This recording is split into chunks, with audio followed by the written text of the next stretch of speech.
আসসালামু আলাইকুম। শারমিন কুকিং ওয়ার্ল্ডে সবাইকে স্বাগতম। আজকে আমি রান্না করব কলমি শাক দিয়ে চিংড়ি মাছ। আর এই কলমি শাক দিয়ে চিংড়ি মাছ রান্না করার জন্য নিয়েছি আমি 2 আটি পরিমাণের কলমি শাক আর ছোট 1 বাটি ছোট চিংড়ি মাছ। আপনারা এখানে বড় চিংড়ি মাছটাও ব্যবহার করতে পারবেন। চুলাতে একটি কড়াই বসিয়ে এতে 3 টেবিল চামচ এর মতো তেল দিয়ে দিলাম। তেল হালকা গরম হয়ে গেলে এতে দিয়ে দিচ্ছি হাফ কাপ পরিমাণের পেঁয়াজ কুচি ও বড় এক টুকরা রসুন কুচি। এখন এগুলোকে হালকা বাদামি রং ধারণ করা পর্যন্ত ভেজে নিব।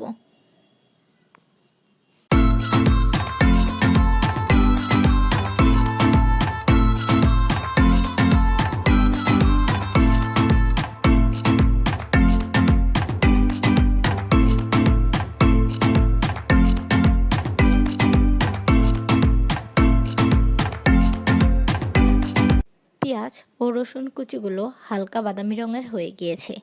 এখন আমি এখানে দিয়ে দিব 1 টেবিল চামচ আদা ও জিরা বাটা, 1/4 চামচ হলুদ গুঁড়া, 1 টেবিল চামচ মরিচ গুঁড়া, 1/4 চামচ লবণ, আর এখানে দিয়ে দিব ধুয়ে রাখা চিংড়ি মাছগুলো। এখন এগুলোকে খুব ভালোভাবে মিশিয়ে নিব।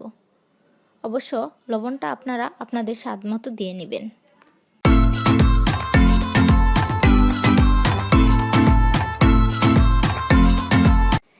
3-4 মিনিট এটাকে আমি খুব ভালোভাবে কষিয়ে নিব। ফিরছি 4 মিনিট পর।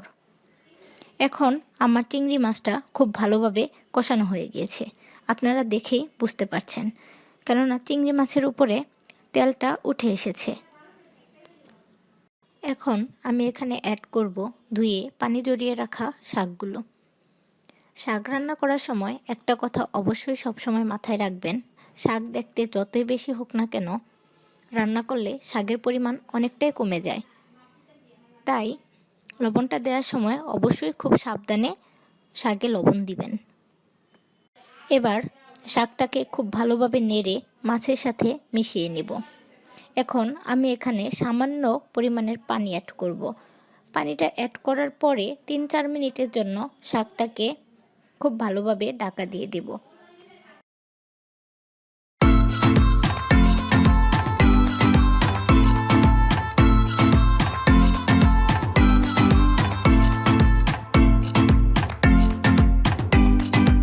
ফিরছি 4 মিনিট পর। এখন আমি শাকটাকে খুব ভালোভাবে নেড়ে দিব। আর এখানে অ্যাড করব গোটা কয়েক কাঁচামরিচ কাটা। তবে যারা ঝাল খুব কম খান তারা এখানে আস্তা কাঁচামরিচটাই ব্যবহার করবেন। তবে কাঁচামরিচটা শুধু ফ্লেভারের জন্যই ব্যবহার করা হয়েছে।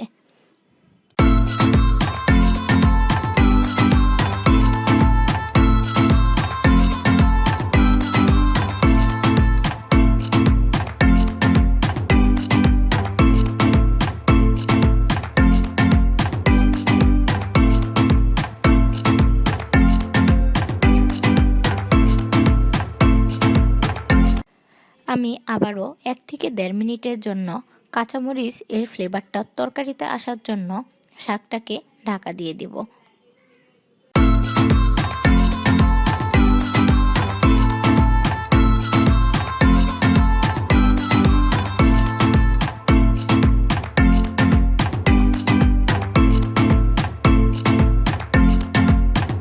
এখন আমার তরকারিটা খুবই পারফেক্টভাবে হয়ে গিয়েছে। দেখতেই তো পারছেন কত সহজেই তৈরি হয়ে গিয়েছে কলমি শাক দিয়ে চিংড়ি মাছ। আশা করি আপনাদের এই রান্নাটা ভালো লাগবে। বড়রা তো এই রান্না পছন্দ করবে, ছোটরাও অনেক শখ করে এই রান্নাটা খাবে। আপনারা বাসায় অবশ্যই একদিন ট্রাই করবেন।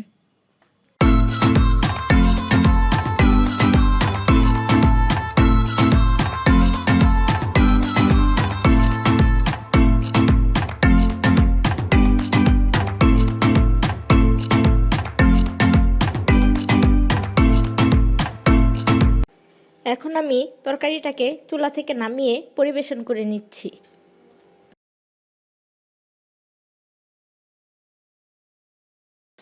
আজকের ভিডিওটা যদি আপনাদের ভালো লাগে অবশ্যই ভিডিওটিতে একটি লাইক দিবেন এবং চ্যানেলটিকে সাবস্ক্রাইব করবেন।